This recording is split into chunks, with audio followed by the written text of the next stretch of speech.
Ini adalah video tentang seri pemuritan. Ini adalah video kurang lebih yang keempat atau yang kelima, terbagi di dua bagian. Jadi setelah ini teman-teman sekalian bisa melihat bagian yang berikutnya. Nah, vlog kali ini kita akan membahas tentang panggilan kita sebagai murid Kristus yang tidak hanya memberikan pengajaran tapi juga membagikan hidup kita. Ini sama seperti yang Yesus katakan bahwa di dalam Matius pasal 28 itu mengatakan bahwa ajarlah mereka melakukan segala sesuatu yang aku perintahkan kepadamu. Jadi mengajarkan untuk melakukan. Dan tentu saja di dalam proses panggil pemuritan ini kita tidak hanya membagikan apa yang kita alami di dalam Tuhan, tetapi juga kita membagikan hidup kita. Dan membagikan hidup tentu saja berkaitan dengan apa yang kita bisa berikan, ya, waktu, tenaga, perhatian. Ya, kadang-kadang juga ada harus memberikan sesuatu yang membantu murid Anda. Tetapi masalahnya adalah ada banyak pemberian itu sifatnya jadi blunder, guys. Jadi blunder. Ya, kenapa jadi blunder? Karena pemberian itu tidak lagi dijalani bersama dengan kebenaran. Nah, bagaimana kita melihat pemberian itu supaya kita bisa menyadari panggilan kita sebagai murid, dan kita tahu bahwa orang yang mengasihi pasti memberi. Tetapi orang yang memberi belum tentu mengasihi. Oleh karena itu di dalam kasih tentu ada hikmat. Ya, bagaimana kita mempunyai kepekaan untuk bisa membagikan apa yang dibutuhkan oleh murid kita. Nah, di dalam video ini kita akan membahas poin tentang pemuritan, khususnya di dalam pemberian. Ya, memberi hidup kita bagi Tuhan tentunya, dan bagaimana kita bisa bersama-sama bertumbuh di dalam Tuhan. Nah, teman-teman sekalian, jangan lupa untuk like dan share video ini, lalu subscribe channel YouTube ini supaya kita bisa bersama-sama mendukung dan menjadi berkat buat banyak orang. Kiranya Tuhan Yesus memberkati. Solidio Gloria. Bye-bye. Hari ini kita masuk ke dalam bagian yang ketiga, ya, seperti dari semua rangkaian basic, ya. Jadi malam ini kita harapkan kita bisa belajar tentang dua hal, ya. Yang ketiga ini adalah sharing is giving. Nah, dalam konteks pemuritan tentunya kita nggak bisa bicara tentang pemuritan kalau kita tidak memberi. Tetapi kita harus memperhatikan, saudara sekalian, bahwa tidak semua pemberian itu berasal dari kasih, ya. Tetapi orang yang mengasihi pasti akan memberi. Jadi sharing is giving itu adalah satu bagian yang nggak bisa dipisahkan satu dengan yang lainnya. Nah, di dalam konteks pemuritan inilah kita perlu memahami tentang apa itu berbagi dan bagaimana kita memberi hidup kita. Nah, saudara sekalian, pada waktu kita belajar tentang bagian ini, tentu kita harus mundur sejenak untuk melihat bahwa pada waktu manusia pertama itu diciptakan oleh Tuhan, di sana juga ada sebuah pemberian, yaitu pemberian dari Hawa kepada Adam, ya, di dalam Kejadian pasal yang ketiga. Ya, dan yang menariknya adalah kalau kita melihat di dalam Kejadian pasal yang ketiga, ada sebuah kalimat yang disampaikan oleh ular yang menggoda Hawa waktu pertama kali, ya. Tetapi dalam kalimatnya adalah, tetapi Allah mengetahui bahwa pada waktu kamu memakannya matamu akan terbuka dan kamu akan menjadi seperti Allah, tahu tentang yang baik dan yang jahat, ya. Van Gemeren di dalam sebuah bukunya Progres Penebusan mengatakan bahwa ketika Adam dan Hawa ini melakukan sebuah tindakan, yaitu melanggar dengan apa yang sudah Tuhan perintahkan kepada mereka di Taman Eden, ada sebuah kalimat yang menjadi komentar. Keinginan mereka menyebabkan mereka percaya bahwa mereka bisa menjadi bijaksana tanpa belajar melakukan kehendak Allah. Dengan memakan dari pohon itu, laki-laki dan perempuan berpikir bahwa mereka bisa mencapai pengetahuan yang komprehensif dengan hikmat dan kuasa untuk melaksanakan rencana-rencana mereka. Coba digaris bawahi dengan kalimat yang diberikan komentar ini tentang bijaksana tanpa belajar melakukan kehendak Allah. Nah, ini menjadi highlights kita di dalam konteks pemuritan hari-hari ini. Karena tidak semua pemberian itu bisa berkenan di hadapan Tuhan. Karena seringkali kita bicara tentang kebijaksanaan untuk memberi, ya, melakukan kehendak Allah, itu bukan seperti apa yang Tuhan suka, tetapi apa yang kita sukai. Dan ini menjadi problem sebenarnya di dalam konteks pemuritan. Saudara sekalian, perlu kita pahami bahwa Alkitab itu berkali-kali bicara tentang sesuatu yang baik yang dilakukan oleh manusia, tetapi itu berdasarkan apa yang manusia itu suka, bukan apa yang berdasarkan Tuhan suka. Ya, berkali-kali muncul, ya, misalnya di dalam satu bagian kitab ketika bangsa Israel itu ya datang kepada Tuhan, lalu mereka mempersembahkan persembahan-persembahannya kepada Tuhan di Bait Allah, Tuhan kemudian menegur mereka dengan sangat kuat karena mereka pada waktu memberikan persembahan itu berdasarkan apa yang mereka suka. Ini ada di dalam kitab Amos. Dan Amos dipanggil oleh Tuhan untuk menegur bangsa ini dengan sangat keras. Kamu memberikan semua persembahan, melakukan semua peraturan yang ada, itu berdasarkan apa yang kamu suka. Sekali lagi, jangan sampai kita juga salah memahami ini ya. Bukan berarti waktu kita memberi, kita tidak boleh ada rasa suka. Bukan ya. Seperti yang misalnya John Piper yang kita sering kali dengar ya. Kalimatnya seperti ini kurang lebih ya. God is most glorified when we are satisfied in Him.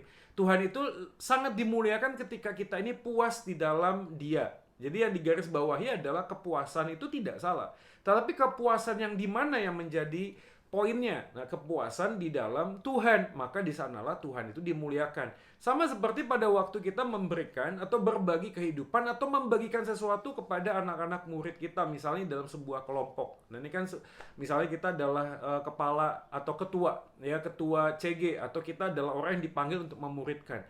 Nah, kita kan pasti memberi, tetapi hati-hati bahwa pemberian itu tidak selalu nilainya menjadi positif, menjadi baik. Ya, karena dalam bagian inilah sebenarnya ada satu kalimat yang dikutip oleh James Montgomery mengatakan demikian. Dalam hal si perempuan, kesombongan itu adalah keyakinan bahwa ia mengetahui apa yang lebih baik bagi dirinya dan suaminya daripada Allah. Nah, ini luar biasa menurut saya ya. Jadi kalau misalnya kita bicara tentang melakukan sesuatu yang baik, membagikan sesuatu yang sifatnya itu baik dan positif, tetapi itu adalah sebuah keyakinan bahwa dia yang tahu apa yang baik ya menurut pandangan dia. Maka di sini bisa menjadi bumerang gitu loh. Ya, saya tidak tahu saudara sekalian pada waktu kita bicara tentang pemberian dalam konteks gereja lah misalnya ya, konteks gereja. Kita pasti sadar beberapa kali, saya nggak ngomong juga sering, tetapi beberapa kali pemberian yang kita lakukan kepada seseorang itu bisa menjadi bumerang kepada kita sendiri ya. Kemudian ada orang tertentu ya dalam tanda kutip oknum ya, tidak semuanya, oknum ya, yang kemudian merasa terus diberi, lalu terus dilayani, lalu terus diperhatikan, lalu kemudian dia merasa wah ini kesempatan yang baik. Mungkin ya awalnya mereka tidak punya motif seperti itu, tapi karena situasi pemberian kita itu sifatnya terus menerus dan berkala, lalu kemudian juga ada perhatian yang lebih, orang itu bisa punya natur kedagingan, lalu merasa wah ini kok mudah ya, kok ini gampang ya. Ya, saya berharap nanti ini bisa dicatat ya, saudara sekalian, ini bisa dicatat supaya nanti kita juga ada timbal balik ya. Jadi kita perlu punya hikmat ya di dalam konteks pemuritan itu, apapun itu bentuknya ya. Apakah itu pemberian uang, apakah itu makanan, apakah itu pemberian perhatian misalnya, hanya sekedar perhatian. Ya, karena seringkali juga ada orang-orang tertentu di dalam sebuah kelompok akhirnya tidak bersandar, tidak mengandalkan Tuhan, tapi bersandar dan mengandalkan siapa? Kita. Ya. Dan ini menjadi PR besar gereja hari-hari ini ketika ada banyak jemaat juga yang seperti misalnya Alkitab katakan, kamu itu sudah harusnya menjadi dewasa, kamu harusnya makan makanan keras. Kenapa kok kamu terus menjadi bayi rohani, selalu pengennya susu, makanan yang lunak, dan seterusnya. Nah, salah satu yang menjadi tekanan adalah konsep pemuritan yang dibangun dengan sharing is giving, ya. Berbagi itu adalah memberikan sesuatu. Hidup kita tentunya kalau hidup saja diberi, masa kita nggak memberikan yang lainnya, misalnya kan gitu ya. Ya. Tapi ini menjadi sangat blunder jadinya, ya. Bisa banyak kali ya kelompok-kelompok itu rusaknya karena itu, ya, pemberian. Jadi orang tuh datang ke kelompok kecil, datang ke dalam sebuah komunitas itu semata-mata karena dia mendapatkan sesuatu yang dia harapkan. Ya, nggak selalu juga itu menjadi salah gitu loh. Tapi kalau kita tidak melihat ini dalam sebuah rangkaian konsep pemuritan, apapun itu bentuknya ya saudara sekalian ya, jangan sampai kita juga terjebak di dalam hal yang dikotomi seperti yang kita sudah bahas sebelumnya, yaitu mana spiritual, mana yang sekular misalnya. Enggak. Ya, misalnya contoh, di dalam konteks pekerjaan misalnya ya. Kita juga harus punya hikmat manakala kita punya rekan, punya murid misalnya dalam kelompok kita yang kesulitan. Ya baik sekali untuk bisa menolong, tetapi kita perlu hikmat. Karena gini. Setiap pekerjaan, setiap usaha yang kita lakukan lalu ada gangguan, kita harus melihat apa di balik apa. Ya. Waktu dia ngadu, waktu dia menyampaikan keluhan, waktu dia menyampaikan memohon pertolongan dan seterusnya, kita harus bisa melihat apa di balik apa. Karena sumber utama di dalam kita itu bekerja atau mencari uang adalah berhala kan. Nah inilah konsep pemuritan tuh sebenarnya menjadi sangat holistik ada di sini. Ya. Contoh soal misalnya di gereja kami berkali-kali juga terjadi sehingga muncullah satu tim namanya tim pemberdayaan ekonomi misalnya. Nah tim ini ada satu jalan, ada satu mekanisme yang harus dilalui, tidak semata-mata lalu kalau ada orang membutuhkan lalu dibantu begitu. Enggak juga seperti itu. Jadi ada pendampingannya, ada juga konselingnya, ada juga konsep mentoringnya, coachingnya juga ada. Jadi bekerjanya begitu dikasih modal, dibantu. Saya tahu ini hal yang tidak mudah. Tapi inilah sebenarnya salah satu nilai dari pemuritan, salah satu nilai dari discipleship adalah bagaimana orang itu menjadi utuh. Ya, baik dalam relasi keluarga, baik dalam relasi di dalam pekerjaan misalnya, di dalam banyak hal itu menjadi utuh. Nah, ini yang kita harus pahami ya. Misalnya C.S. Lewis mengatakan sebuah konsep tentang kebahagiaan. God cannot give us peace and happiness apart from himself because there is no such thing. Tuhan tidak dapat memberikan kedamaian dan kebahagiaan terlepas, terputus, terpisah dari dirinya sendiri. Karena memang tidak ada. Ya, jadi Bapak Ibu sekalian, pada waktu kita masuk dalam konsep pemuritan perlu sekali untuk memahami bahwa setiap orang itu berjalan dengan sebuah motif ingin mencari bahagia, ingin mencari sebuah kepuasan, ingin mencari sebuah kedamaian, ingin mendapatkan sesuatu untuk hidup lebih baik. Nah, pertanyaannya adalah parameter standarnya harus sama. Nah, konsep pemuritan yang harus kita bangun ke depan itu tidak segregasi, tidak terpisah-pisah, seluruhnya menjadi utuh ya.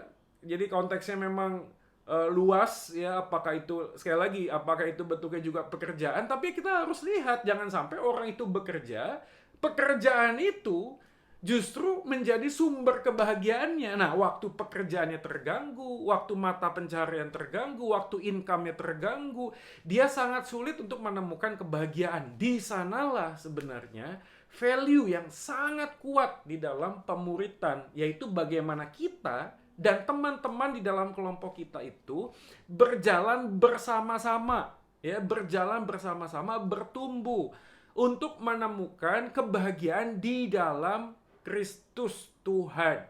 Ya. Nah, inilah salah satu yang kita juga harus kan kita sulit ya, kita harus akui lah ya. Beberapa kali juga ada orang yang misalnya katakanlah pinjam uang, ya, ini bukan orang yang tidak kita kenal, ini orang yang kita kenal. Semakin kita kenal, kita semakin sulit untuk menjelaskan sana dan sini kan. Ya, di sanalah sebenarnya kita juga diuji, kita juga belajar. Nah, kami sendiri di dalam konsep seperti itu, kita berpikir begini ya, kita sudah jangan berharap untuk dikembalikan. Ya sudah, memang betul-betul menolong saja misalnya.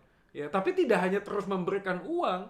Ya, tentu saja kita akan melihat secara utuh profil orang tersebut. Nah, di dalam melihat profil orang tersebut itulah kita membutuhkan kehidupan yang terus hari lepas hari, tidak cuma ketemu semingguan, bulanan, tidak, tetapi ya ini bukan berarti harus setiap hari ketemu gitu, enggak, tapi ada kontak, ada telepon, kadang-kadang ada satu event tertentu di mana kita bisa berbincang dengan seluruh keluarganya, dengan istrinya, dengan anaknya, mereka pun demikian kepada kita. Ya, itu sangat menolong ya untuk bisa melihat profil orang tersebut. Ya, jadi jangan sampai ya saudara sekalian, saya ini menggarisbawahi karena cukup banyak pengalaman di dalam pelayanan pemuritan itu menjadi blunder, menjadi rusak ya, manakala kita itu tidak mengerti sebuah konsep pemberian, konsep tentang kasih ya. Jadi hari ini kita belajar sharing is giving, itu harus sungguh-sungguh seperti apa yang Tuhan suka ya, bukan apa yang kita suka ya, sekedar memberi ya. Prinsip 747, 747 ini seperti sebuah kapal Boeing ya. Rahasia dari mengasihi adalah menjalani hidup yang dikasihi. Namun hanya diberitahu bahwa engkau dikasihi tidak akan dapat membuat engkau mengasihi orang lain. That's true, 100%. Ya. Kita tahu, kan kesalahan kita dan kegagalan kita seringkali bukanlah kita ini tidak tahu, tapi kita tidak mau tahu. Ya. Nah, yang minggu-minggu lalu kita sudah bahas sebenarnya konsep bagian ini. Pemuritan itu tidak bisa lepas dari penyangkalan diri, memberikan hidup, bukan hanya sekedar memberikan apa yang kita punya, tapi memberikan hidup. Dan untuk memiliki kuasa untuk mengasihi sesama, kamu harus memiliki kasih itu sendiri. Ya, Lukas 7:47. Nah, ini deh, prinsip 7:47 itu di sini. Sebab itu aku berkata kepadamu, dosanya yang banyak itu telah diampuni sebab ia telah banyak berbuat kasih. Tetapi orang yang sedikit diampuni, sedikit juga ia berbuat kasih. Ya, prinsip 7:47. Artinya bagaimana kita memahami kasih Allah yang sesungguhnya kepada kita, kasih Yesus yang sesungguhnya kepada kita. Semakin kita sadar siapa kita di hadapan Tuhan, orang yang sangat tidak layak, penuh dengan dosa, penuh dengan kebejatan, dan sangat hina ini, tetapi dikasih oleh Tuhan. Nah, dengan konsep yang sama seperti itulah kita belajar di dalam perjalanan proses pemuritan ini mengasihi seperti Yesus mengasihi. Mungkin saudara sekalian pasti akan bertanya begini, tapi saya bukan Yesus. Tentu saja, oleh karena itu berkali-kali Alkitab mengatakan, hendaklah engkau melekat pada pokok anggur. Engkau adalah ranting, di luar aku kamu gak bisa berbuat apa-apa. Dan itu udah menjadi satu kepastian. Artinya kita hanya bisa mengerti tentang kasih kalau kita ada di dalam kasih itu.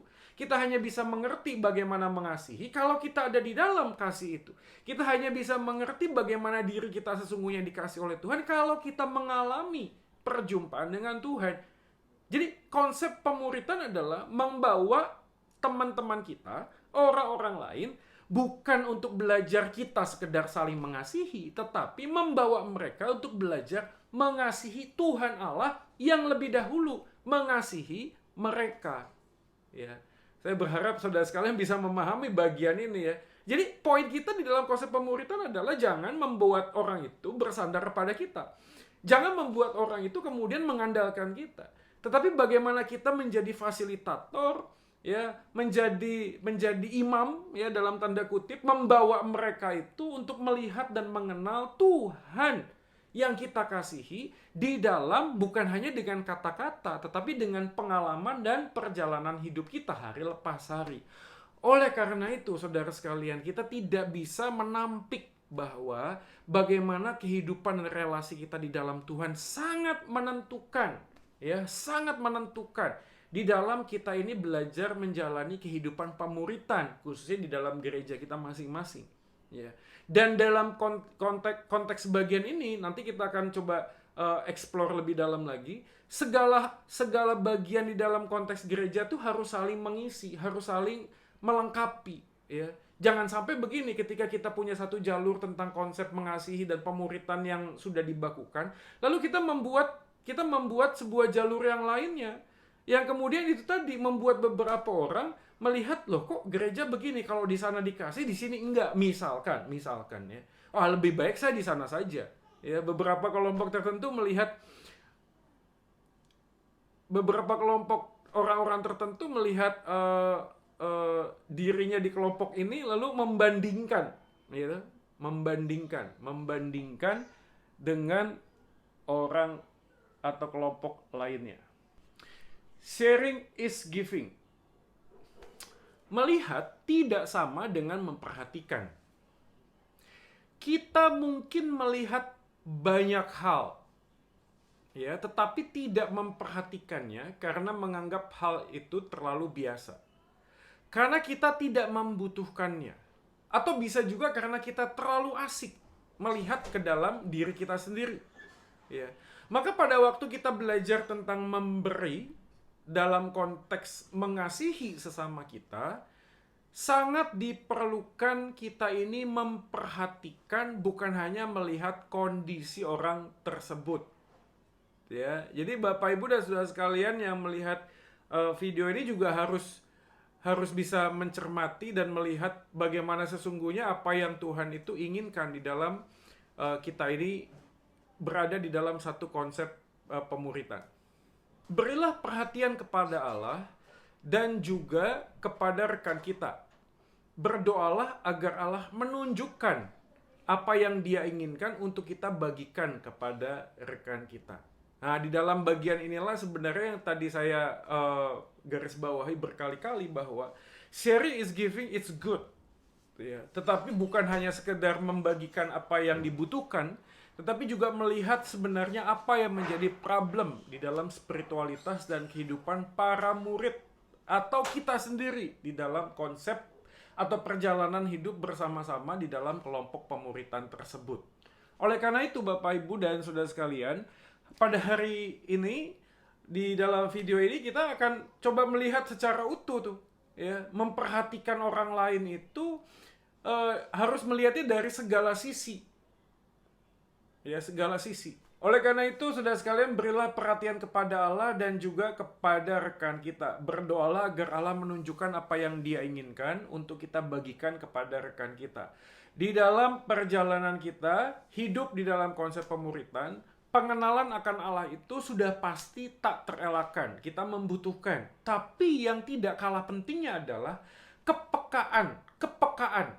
Ya, kepekaan kita terhadap apa yang sedang kita alami, apa yang sedang kita pelajari bersama dengan rekan kita. Jadi jangan sampai kita ini waktu masuk dalam konsep pemuritan merasa kita lebih bisa, kita lebih dewasa, kita lebih tinggi kerohaniannya, lalu kemudian menganggap teman-teman yang lainnya mungkin di bawah kita, lalu kita merasa bahwa kita ngajarin. Tidak sama sekali. Ya, pemuritan yang sejati adalah waktu kita ini tahu dan sadar bahwa kita ini ada di dalam satu perjalanan atau gerbong yang sama, ya, gerbong yang sama. Oleh karena itu, menerima orang lain dengan segala kelebihan dan kekurangannya memang bukan perkara mudah. Kita perlu menempatkan kasih Tuhan di atas segalanya, ya. Jadi ini menjadi catatan buat kita juga dalam pemuritan, bahwa saya dan orang-orang di dalam kelompok, di dalam konteks gereja, adalah orang yang berdosa. Kita punya natur, kita ini bisa jatuh di dalam banyak hal, di dalam banyak aspek. Tapi waktu kita jatuh, kita tidak menjadi seorang hakim yang mencoba mengadili atau menghakimi orang lain. Tetapi lebih daripada itu, kita bisa punya kepekaan, menempatkan kasih, dan juga keadilan Allah di dalam satu bagian yang sama. Ya, di dalam keseimbangan, ya, kurang lebih begitu ya, di dalam keseimbangan. Ya, makanya selalu kita bicara tentang love and truth and love, kasih dan kebenaran, kebenaran dan kasih. Ini harus berjalan bersama, saudara sekalian. Kalau kasih saja lalu tidak ada kebenaran, maka itu membuat kita menjadi menyepelekan tentang kasih itu. Kita merasa ya sudah, salah, nggak apa-apa, kita dikasihi saja, kita pasti diampuni oleh Tuhan. Tetapi ketika kebenaran itu dinyatakan tanpa kasih, kita menjadi orang yang bengis, kita menjadi orang yang sangat arogan, yang sedikit-sedikit mengkritik, sedikit-sedikit mencari kesalahan orang lain, dan seterusnya. Maka Alkitab mencatat dan memberikan kepada kita sebuah pesan yang sangat kuat bahwa love and truth, ya, kasih dan kebenaran itu berjalan bersama. Ya, Paulus pernah menuliskan bahwa kasih itu menutupi segala sesuatu. 1 Korintus 13 ayat 7. Di dalam konteks bagian ini kata menutupi adalah stegei, artinya menanggung. Jadi kalau kita bicara tentang kasih menutupi segala sesuatu, artinya kasih itu bukan hanya menutupi tapi menanggung. Kata ini mengandung sebuah arti sabar menderita akibat dari semua kesulitan yang muncul dari hubungan dengan orang lain. Perhatikan saudara sekalian, ya, dalam bagian ini. Sabar menderita akibat dari semua kesulitan yang muncul dari hubungan dengan orang lain, termasuk dari orang-orang yang mencoba untuk melukai kita. Dikutip dari Phil Ryken di dalam konteks bukunya Mengasihi Seperti Yesus Mengasihi. Jadi kata stegei yang diajarkan oleh Alkitab adalah bagaimana kita belajar untuk menanggung, ya, sesuatu akibat dari perbuatan orang lain. Dan itu kasih. Jadi menguji cinta kasih kita kepada Tuhan dengan cara kita belajar untuk menerima. menerima segala kelebihan, menerima segala kelemahan dan kekurangan orang-orang yang ada di sekitar kita. Dan sekali lagi, saudara sekalian, tentu ini sekali lagi tidak mudah.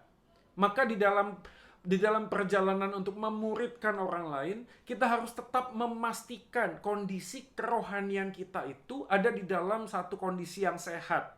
Makanya kita berulang kali bicara bahwa kita tidak mungkin bisa memuridkan orang lain kalau kita sendiri bukanlah seorang murid. Kalau kita adalah seorang murid, berarti kita pun harus belajar dimuridkan oleh orang lain. Maka konsepnya menjadi seperti yang kita pernah bahas, Abraham, Yakub dan Ishak.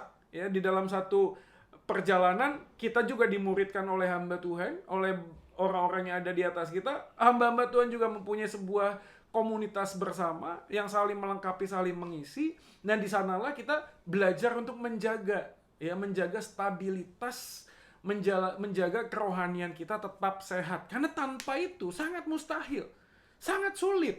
Ya, kita bisa sangat mudah sekali untuk berpikir, berprasangka buruk terhadap seseorang yang mungkin sedang membutuhkan. Atau mungkin juga kita punya penilaian negatif karena beberapa kalimat atau mungkin orang lain yang kita nggak bisa terima kelemahannya. Nah, ini kan menjadi kesulitan. Makanya seringkali gereja itu dikritik oleh banyak orang yang merasa bahwa gereja itu hanya kumpulan orang baik saja. Padahal ya beberapa orang yang mencoba untuk terlihat baik, tapi tidak menunjukkan kebaikannya sesungguhnya. Tetapi pemuritan membongkar motivasi, menjaga perjalanan dan arah fokus hidup kita pada waktu kita sadar bahwa saya pun punya kelemahan dan saya belajar untuk bertumbuh semakin serupa dengan Yesus. Sekali lagi, bukan sekedar menjadi orang yang baik, tapi menjadi semakin serupa Yesus berarti belajar untuk mengandalkan dan mengasihi Tuhan. Demikian juga orang-orang yang ada di sekeliling kita. Di dalam terjemahan lain, kalimat kasih menutupi segala sesuatu dikatakan love always protects. Artinya kasih itu selalu melindungi, menjaga dan melindungi, termasuk menjaga dan melindungi mereka yang justru menolak kita. Kasih menjadi alasan utama mengapa kita menerima orang lain yang berbeda dengan kita, bahkan mereka yang melukai kita.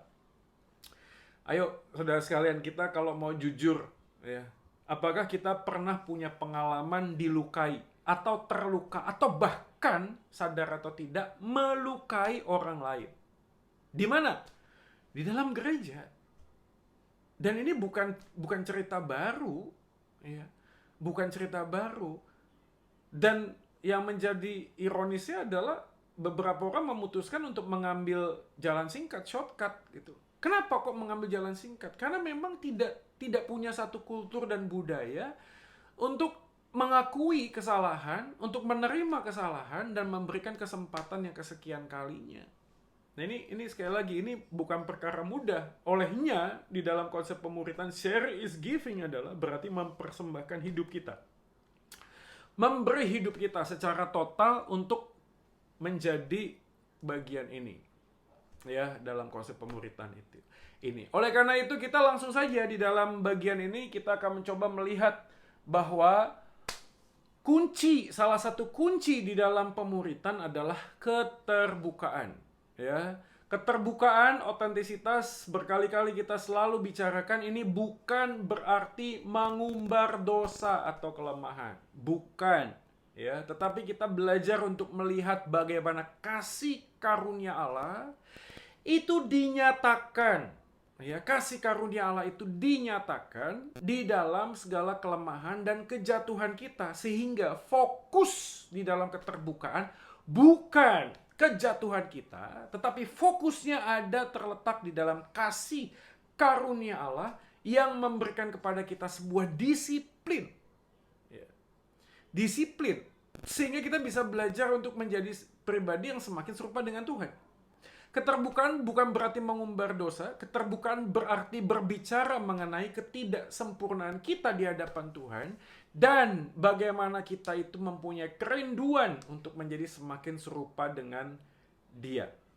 Tidak mungkin, ya, sekali lagi, tidak mungkin sebuah perjalanan pemuritan itu menjadi hidup, ya, perjalanan pemuritan itu menjadi dinamis kalau satu dengan yang lainnya di dalam kelompok di dalam keluarga itu saling jaim, saling jaga image, saling ingin nampak terlihat tak pernah salah, tak pernah gagal.